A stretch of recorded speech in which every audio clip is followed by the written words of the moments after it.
I'm gonna show you guys a little hack. Just push diet so you don't get fat. We know you're a torta.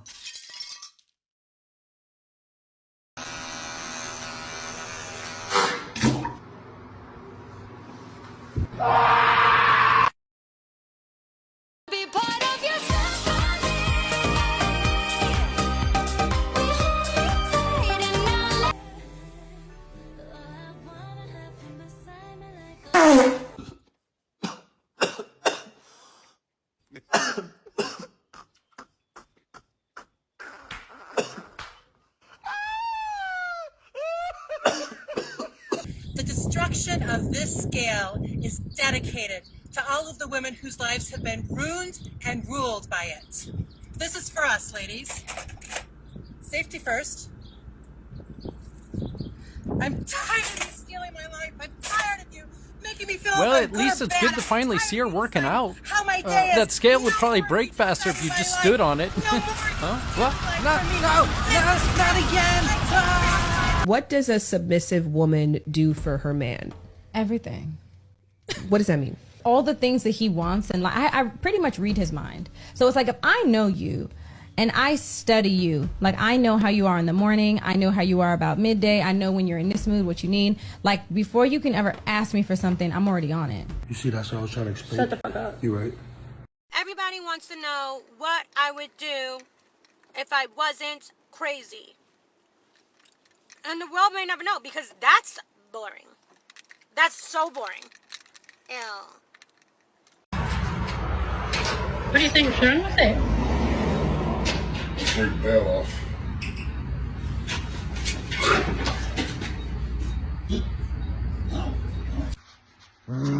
This is why I have trust issues right here. You don't have a double chin. What you do have is bad posture. So all you need to do is 2 steps. Bring your shoulders up, back, and down. Bring your chin slightly forward and then slightly down, and look at the difference that makes. That shit's real. That's exactly how I feel every time I try one of these. The way people treat you when you have a nice car is absolutely wild. Whether people like to admit it or not, the car that you drive, the watches that you wear, whatever it may be, is a status symbol. And status is one of the most important things to people in this entire fucking world. People will automatically think you are somebody, whether you're somebody or not, if you drive cars of this caliber. And it 100% opens doors for you, whether you want to admit it or not. It very much so does. You know what? Yeah. I have a list, and you can tell me if any of these names ring a bell. So these are all men who have had divorces initiated against them. Brad Pitt, Johnny Depp, Jeff Bezos, Bill Gates, Elon Musk, Dr. Dre, Ryan Reynolds, Tom Brady, Lance Armstrong, Alex Rodriguez, Channing Tatum, Chris Rock, Ben Affleck, Chris Pratt, Liam Hemsworth, Ben Stiller, David Duchovny, Orlando Bloom, Tiger Woods, Sean Penn, Sylvester Stallone, Paul McCartney, Ryan Felipe, Jason Momoa, Michael Jordan. These are all very attractive men, high status men, wealthy, and even they can't keep a chick. So me as like, I consider myself like kind of a normal dude. I think, bro, if Brad Pitt can't keep a chick, I'm He's dead right, guys. I mean, I've drawn this conclusion before. I said it on this show several times before. That's exactly right. If these guys couldn't keep their women happy, what would make us believe that we'd be able to? And they would make you believe that they didn't have the lifestyle that they wanted, but with that type of money, you could buy any lifestyle you might want.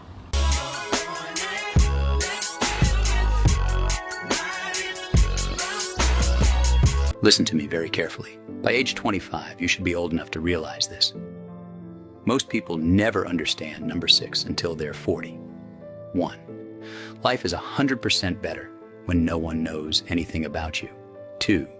You shouldn't take advice from people who are not where you want to be in life. 3. Everyone will show you who they are. Just give them time. 4. You need to be smart enough to create your own opportunities. Don't wait for them to come to you. 5. The secret of happiness is freedom. The secret of freedom is courage. In life, you must take action if you want to experience freedom. Lastly, 6. You will always have some sort of conflict going on in your life. You must learn to enjoy life while still solving them. There is beauty in everything we experience. You just need to adjust your perception. You can either cry in the storm or dance in the rain. 6 is absolutely the true key to winning over life and having the best time no matter what.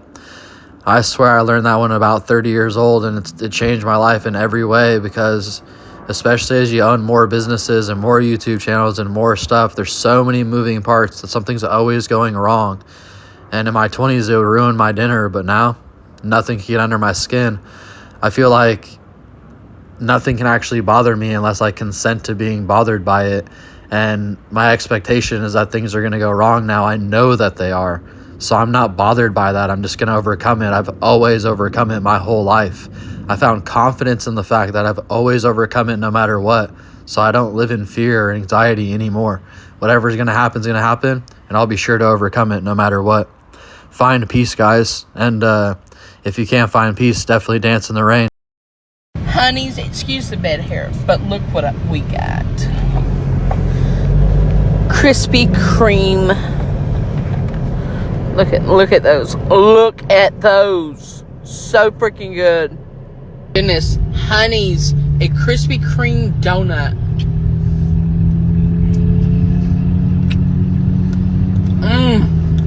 It beats the hell out of a damn Dunkin' Donut. No shit, that's a real chick. But what's up with these Krispy Kreme donuts? They're not even fucking good. If you're in San Diego, you gotta go to Rose Donuts in Linda Vista. Line out the door at 2 o'clock. Hey guys, if you're looking for the wildest police videos YouTube has to offer, you gotta pay us a visit over here at FreezePOV. Oh, cool.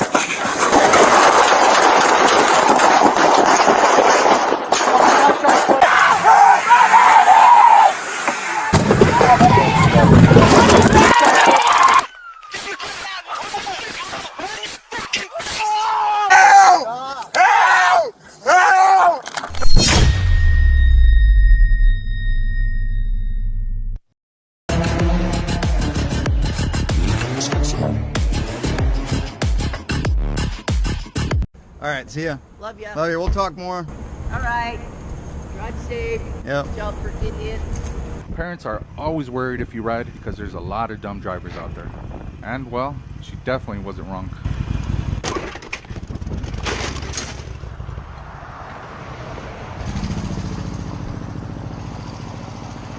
So sorry. Oh my god. Oh my god, Jacob. Fuck me. Fuck, Mom. I'm so sorry, Jacob. Oh. God damn it, Mom. I didn't even fucking... God damn, I didn't even see you. Oh my god. One of my best friends did this to me.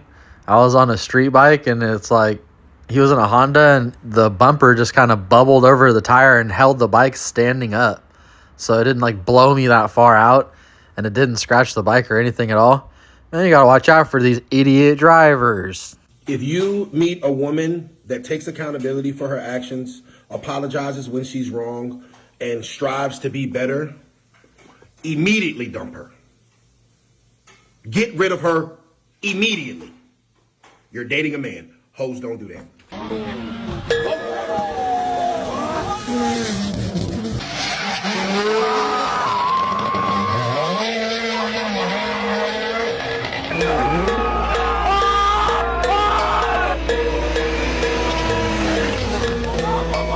It's been like 5 years since I've done a cartwheel, so I want to see if I can still do one. Rate me. I caught you again. Go to the fucking gym. If I told you once, I told you 1,000 times. I'm gonna come over there. How to know if white cock or black cock is right for you. Let's talk about it. It's important to know that both will get the job done, but depending on your needs and what you need to fill, one is definitely better than the other. In my case, I will be choosing the black cock for the front. If you are working with a large gap or hole, you will see that this is going to work beautifully. Now for the back door, my preference is a white cock. As you can see here, the slit that I need to fill is much smaller. Now I know some of you may be thinking it's a little excessive to have 2 different cocks to get the job done, but I am all about the max efficiency in the shortest amount of time. It's also important to have the right size tip for the hole that you need to fill. Even if your cock is well used and pretty beat up like this one, don't worry, it will still work. Now the black cock is fairly new to me, but I did decide to go with a larger tip due to the size of the hole that I am working with today. You're going to want to hold it firmly and apply light pressure to the tip. And then gently rub it into the crease or hole that you are wanting to fill. It can be a little nerve-wracking at first, but don't be afraid to really get in there. Go ahead and really work it into the area, as any excess mess can be cleaned up at a later time. Once you have filled the hole, you're going to want to take your finger and gently rub along everywhere you have put the caulk. I advise that you use a glove for protection. Fortunately, I didn't have one handy and I was eager to get the job done, so I went ahead and went without.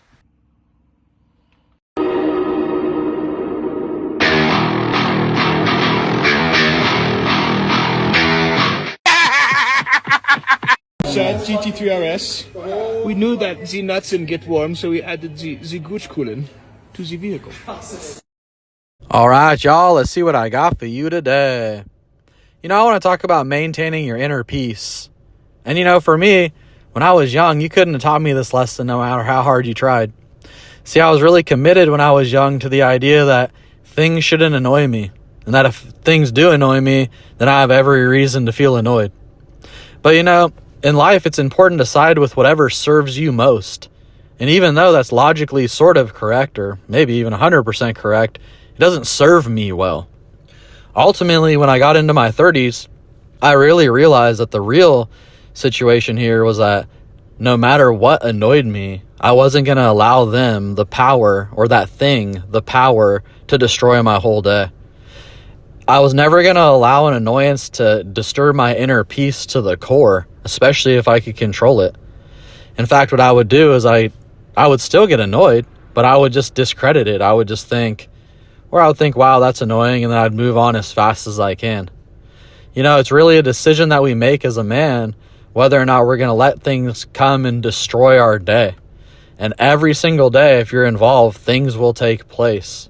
But it's the most important decision that you can make is to not allow it to have a true impact on your life, because that's when you start to lose. So eventually, for me, everything just rolled off my back. It just didn't affect me, and I just laugh with it now. It just, nothing can really get to me. That's the strength, you know? You cannot disturb me. You can't get to me. That's the point. That's the place everybody needs to get to. Secondarily, it's finding peace within yourself. And finding peace for me came with having a great relationship with God, although I don't really believe in organized religion. The intricacies of our bodies and the complication of our bodies puts us in a position that it's very similar to an internal combustion engine, where there's hundreds of parts involved, and if one piece was missing, it wouldn't work at all. And that's truly how your body is. So there was a creator of the engine, Henry Ford or whoever, and ultimately they died and the engine lives on. And I believe in that more, that there was a creator and this creation has lived on. But this is an amazing blessing that we've been given. And to think of it anything less than that would be a disservice to yourself. You know, if we think about the intricacies of the world, the intricacies of our body, the chances that we're here at all, how ecosystems work, how the totality of the planets work, how gravity works, if we really sit down for 20 minutes and think about any one of these things, you know, it's hard not to be grateful. And, you know, you'll find happiness and joy in gratitude. That's truly where it is. Also, you know, people say the most enjoyable time of your life is being a kid, and you'll never have that level of sort of carefree freedom in your life ever again. And the truth is that is not true. If you can slow yourself down, if you can put the phone away, if you can learn how to slow your mind down and your nervous system down like you did when you were a child, then you can actually have that level of peace. And when you have that level of peace and that level of calm within you, and you have a level of gratitude within you, you'll unlock a part of life that many people never meet. And this is a part of life that I unlocked probably 5 or 10 years ago. And my life is more joyful and fun and amazing than most people's, I believe, because I allow it to be, because I know how to protect my inner peace, like we talked about in the beginning. And when I drive home from LA or something, on the whole drive home, I'm thinking about positivity, gratitude. I thank God that I'm here. I actually checked in with God earlier today and I said, how you doing? You know, how are you doing? And I really appreciate this opportunity. I really appreciate everything that's going on in my life. And that's the totality of my thinking. It's how amazing it is that our nerves are miles long, our veins are miles long. We have instantaneous reactions straight to our brain from our fingertips. I'll think about that for 20 minutes, but I'm definitely not going to think about that email that pissed me off at 8 a.m. So, you know, it's a large decision that we're making, and it's an important thing to think about as an adult. All right, guys, I always appreciate y'all tuning in. Please like, share, and subscribe, and we'll see you on the next one.